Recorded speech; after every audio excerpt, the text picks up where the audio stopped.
Hello. ¿Qué tal? ¿Acerca de qué? ¿Por qué? ¿El estudio? ¿Qué te parece? Pues ya desde la puerta estaba yo gritando lo que me parece. Me parece que es un barrio muy tradicional de Morelia, Ajá. que es fabuloso tener aquí a una cuadra Ese lugar. ese lugar. Sí, es que no podemos decir dónde estamos exactamente. Ah, qué bueno. Sí. ¿Alguna otra recomendación? Porque me acaban de sugerir en Facebook alguien de mis amigos que están en Facebook que ya no publique cosas de tipo político. No, eso sí se puede decir. Más que nada es pues por cuestiones de privacidad. Sí. No, como es un lugar muy chiquito. Sí, lo entiendo perfectamente. Pues preferiría que platicáramos de otra cosa y no con la cámara. Okay. Ya con la cámara, pues, a ver. Es que mira, yo pretendía poner la cámara porque esto va a ser como un backstage es que mira, del mismo... ¿Por qué no cierras la puerta del WC, por favor? Del mismo, ¿cómo se dice? Del mismo video. Que tú nos cuentes en principio y por experiencia. Ah, ¿ves como si había antecedentes que hay que tomar en cuenta antes de que yo hable? A ver, dime de qué se trata. Bueno, pues tú tienes una manifestación que hacer acerca de pues una situación de seguridad, de salubridad en Morelia y pues yo creo que todo el país, que es la escasez de medicamentos. Sí, que lo considero un asunto de vida o muerte. Yo lo llamo crimen de lesa humanidad, lo llamo exterminio de las clases más necesitadas. Y lo digo así de clarito y menciono a las autoridades responsables de esto, que sabemos quiénes son, que se convierten en personajes dignos de un juicio internacional por el mal uso de los fondos públicos que son destinados principalmente para la salud. Es un derecho constitucional la salud de todos los ciudadanos mexicanos, así como la educación laica y gratuita, ahora que está tan en entredicho el maltrato a la Universidad Nicolaita, pues también la Constitución protege esos derechos humanos. Así que el hecho de que no hay medicamento, yo lo vivo en lo personal, porque soy inscrito al Seguro Popular y desde hace mucho tiempo, años ya, hay escasez de medicamento. Siempre ha habido desde hace 5 años o más, y también en los hospitales de aquí de la ciudad ha habido carestías, desabastecimiento de materiales, pero de 8 meses para acá el desabastecimiento de medicamentos es alarmante, es muy criminal porque está vacío en un 90% los anaqueles de las farmacias, está vacío el hospital civil, no hay en el hospital civil gasas, jeringas, equipo con que curar a alguien. Si viene insulina menos insulina o los medicamentos que usan para VIH o diabetes, retrovirales, todos esos medicamentos caros, por cierto, pues no están disponibles desde hace mucho tiempo en los hospitales de la Secretaría de Salud y Asistencia. Así que es necesario decirlo para que quien tenga oídos que oiga, por lo menos que oiga, por lo menos que se entere que esto está sucediendo. Porque yo no puedo creer que de los millones de mexicanos inscritos al Seguro Popular no se sientan ultrajados por esta situación. En 8 meses, cualquiera de los inscritos al Seguro Popular ya ha ido 1 o 2 o 3 o 5 veces y se ha regresado con su receta vacía, con su receta sin surtir. Ahora ni recetas hay.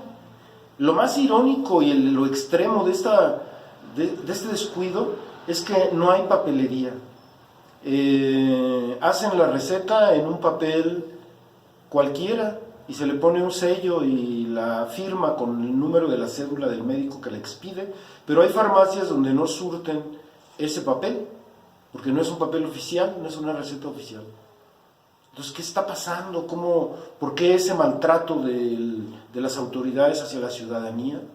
¿Por qué la ciudadanía sigue soportando ese trato? Son dos cuestiones juntas. Ni uno ni otro pueden continuar así. Sí. Bueno, perdón que te interrumpa, hermano. Por favor. Hay pues muchos jóvenes, sobre todo nacionalistas, que usan como pretexto el no votar por Andrés Manuel, y no estoy diciendo que votemos por Andrés Manuel, sino que lo usan como una burla para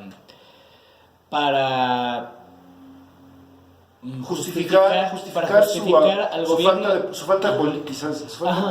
Dicen, es que si gana Andrés Manuel, esto se va a convertir en Venezuela. No, esto ya se está convirtiendo en Venezuela. Perdón que te contradiga, pero no son los jóvenes los que están haciendo esa pregunta, son los dinosaurios los que están lanzando esa pregunta. No, los jóvenes están interesados en un cambio, y los jóvenes saben que el cambio podría ser Andrés Manuel, porque es el único que no tiene la cola tan larga que le pisen. La cola de los otros es más que obvia, y los jóvenes no creo que estén en contra de Andrés Manuel, para nada.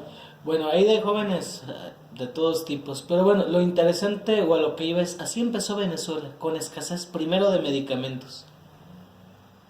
Sí, pero Entonces, no habría por qué asociarlo al plan de gobierno posible de Andrés Manuel López Obrador.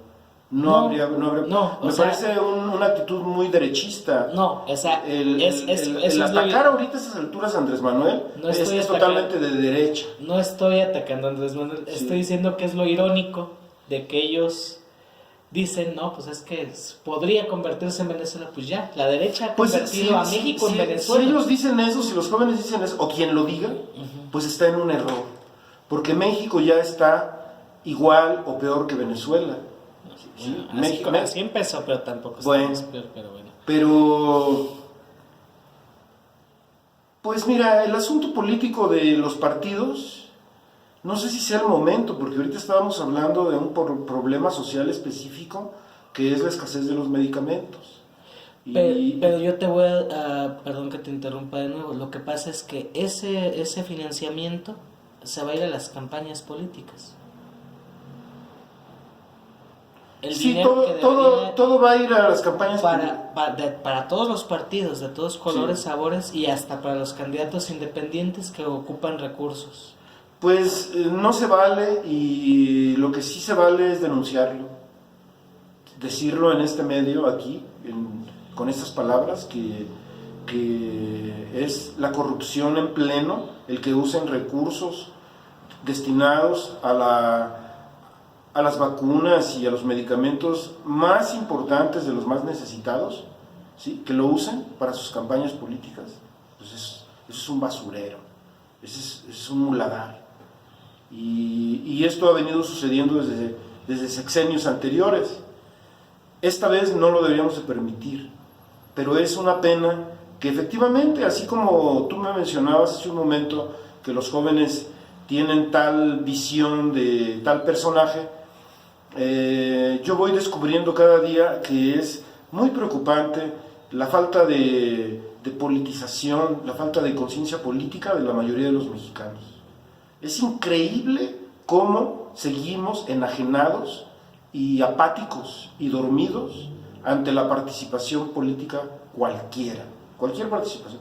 Qué hueva salir a una manifestación a la calle, qué hueva hacer una revolución, qué hueva protestar, que al país se lo siga llevando el despeñadero y a nadie le importa. Aquí este es el país donde parece que no pasará, donde parece que no sucediera nada.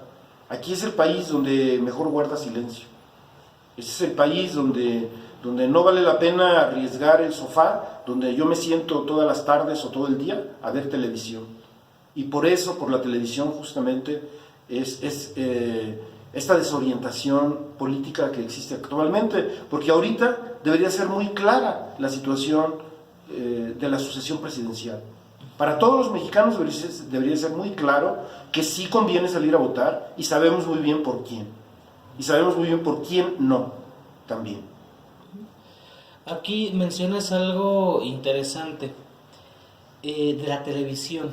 Pareciera ser que la televisión está muriendo, está en un proceso de cambio, pero algo que definitivamente sí pasa con todo y su muerte es que seguimos hablando de la televisión. Los mexicanos siguen hablando de Loret de Mola, siguen hablando de López Dóriga. Claro. El Estado se encargó de regalar miles o millones de televisores para esto, justamente, para cerrar el ciclo de un medio que ellos controlan.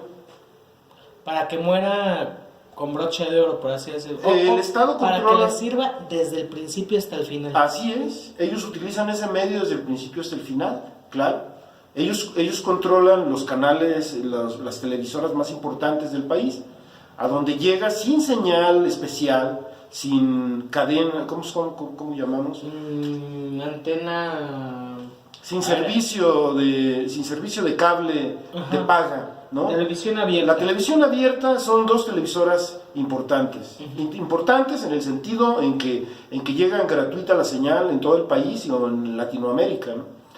Y el Estado para eso seguramente es que regaló televisores. Para cerrar el ciclo, la serpiente se muerde la cola, con esa herramienta de enajenación. Porque cuando, nada más por saber qué están haciendo los de esas televisoras, los vigilamos, nos damos cuenta que ahí están todos los políticos dinosauricos haciéndose publicidad. Como siempre, el tiempo para ellos sí está. A cada momento ya están los spots de, no quiero decir nombres ni partidos, pero ya sabemos a quiénes favorecen estas televisoras, ¿no? Y a quiénes no favorecen.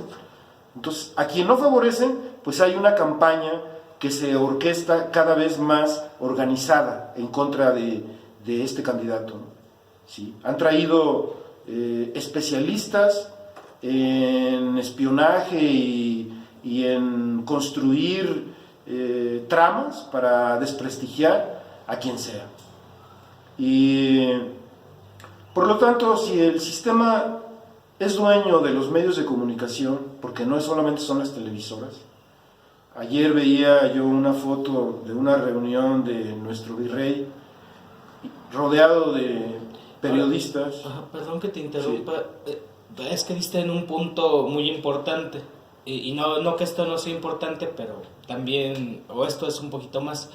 Las televisoras últimamente, bueno, una televisora, TV Azteca es dueña de una farmacéutica, además, y según entiendo, pues Televisa también siempre ha tenido pues un trato directo. Quizás tenga porcentajes en todos los medicamentos que anuncia. Exactamente. El hecho de anunciarlos lo convierten en partícipe de un tiempo para acá aparecen anuncios en la televisión de medicamentos, que para el dolor de esto, que para el dolor de otro. Seguramente las televisoras tienen intereses personales ahí, seguramente, y también esta escasez de medicamentos por parte de la SSSA, pues también es un círculo donde no hay medicamento gratuito en las clínicas gratuitas. Uh-huh. Tienes que ir a comprarlo a la farmacia. Se beneficia el farmacéutico y se beneficia el laboratorio.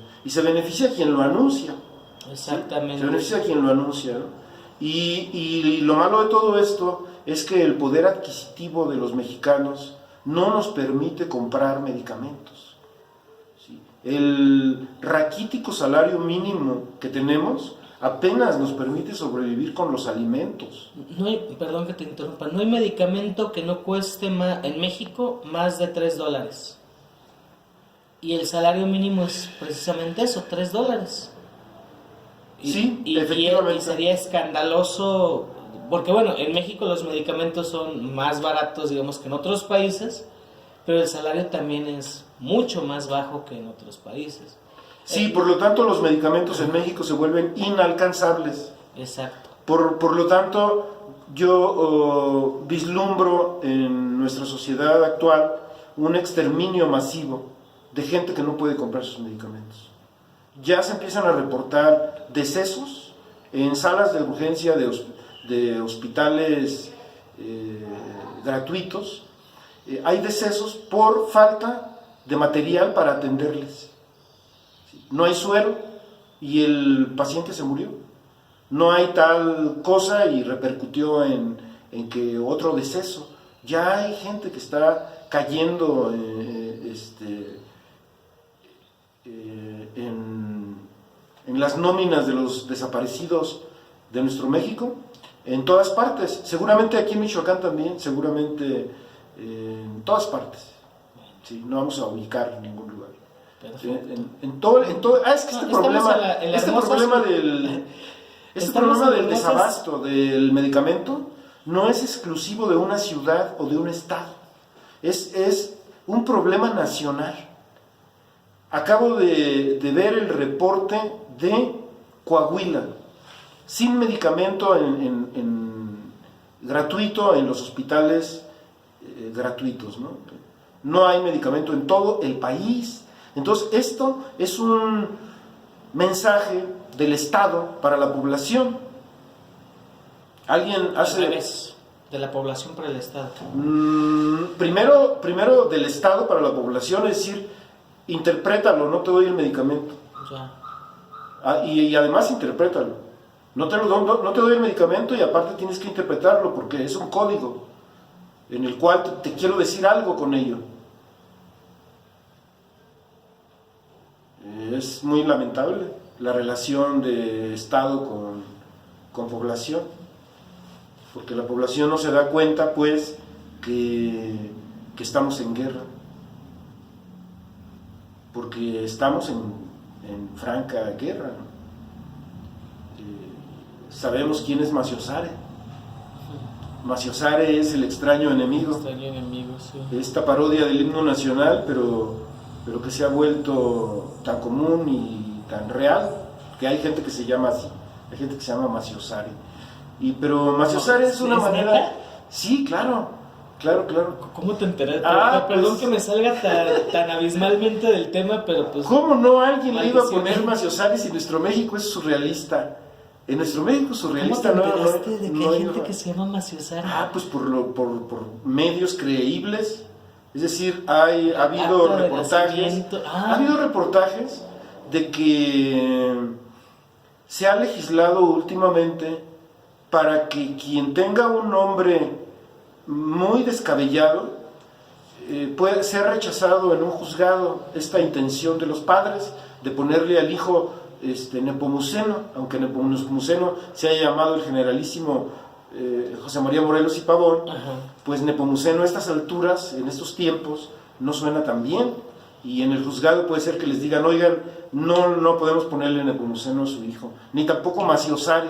Entonces de ahí viene el que se sabe que en varias ocasiones, es más, creo que sí, no, pero sí hay quien se llama Maciosare. Ya. Sí, claro. Así como hay quien se llama Macintosh. Claro, hay quien se llama Calvin Klein. Claro. Sí, Superman. Sí, y dime otros. Todos los superhéroes. Yo me sé. Todos los superhéroes ahora son los nombres de Kevin, de Jonathan, Había Disneylandia, por ejemplo. También hubo una época en que hubo mucha Britney Spears. Pero Britney era un nombre, Spears otro era, por ejemplo, Britney Spears. Lo ridículo para los mexicanos es que en este ir y venir a Estados Unidos de nuestros braceros y nuestros chicanos, de repente la abuela aquí en México, en el rancho, sale al corral y le grita: Nayeli, dile a Jennifer y a Brian que ya se vengan. Y se apellidan Pérez, Rupertines, Rulfo. Pero bueno, también hay que admitir que en este ir y venir también hay muchos estadounidenses o gringos o gabachos o como sea que le podamos llamar a los que nacen en Alaska y esa parte entre Canadá y México. También hay muchos Carlos, mucho Roberto, mucho Ramón, Se ha globalizado Ajá. el asunto de los nombres. Sobre todo Ramón es muy común en anglosajones, o sea que Yo no hubiera creído que, por ejemplo, en Holanda hay alguien que se llame Sergio, Ajá. o que en India hay Carlos. Pero pues es esta globalización de culturas que cada vez se sigue dando con más vértigo. Los medios cibernéticos se han encargado de que en cualquier parte del mundo vemos el mismo video, en cualquier parte del mundo vemos en el mismo instante la misma película, la moda. Ahorita en todo el mundo los chavos jóvenes se están peinando igual. Todos andan rapados aquí de los lados y un poco de largo acá arriba. Todos es la supermoda, ¿no? En todo el mundo. Pues debe de tener sus pros y sus contras este asunto de la globalización, de la personalidad, de las ideas. Ahí es cuando podría ser útil, cuando se globalizan las ideas. Es decir, me voy enterando que en India hay un partido comunista donde sobre todo los que participan son los más jóvenes. ¿Sí? Tengo amigos jóvenes, muy jóvenes, que participan en el Partido Comunista Hindú. Que Holanda está en graves problemas con los países del sur, tanto así que hay migraciones masivas, migraciones de miles de gentes, en un lugar donde aparentemente está en paz la situación política, social y los niveles de violencia. Pues no es así. La violencia se ha globalizado, o la globalización de la violencia es un hecho. El mundo está en un filo, en un precipicio, al considerar que el chino coreano y Trump están locos y que han anunciado que tienen el botón rojo más cerca de lo que creemos, pues qué desesperanzador debe ser eso, sobre todo para los jóvenes, ¿no? Los jóvenes hoy más que nunca han de estar viviendo cada día como si fuera el último día de sus vidas, ¿no? Con toda la voracidad y toda la desesperación, y de ahí todas estas crisis existenciales humanas de siempre, de toda la vida, de toda la historia de la humanidad, pero que se aceleran cada vez más en estos tiempos. En esos tiempos donde la guerra está tanto afuera en la calle como adentro en las casas. La violencia de las casas, que es donde se origina la violencia de afuera, pues es un hecho, es una realidad, que si al viejito le falta la insulina o a la señora la pastilla para dormir, pues se van a estar peleando el día siguiente, y en casa la violencia es constante, ¿no? La violencia es un grave problema del mundo y de los individuos. ¿Quién?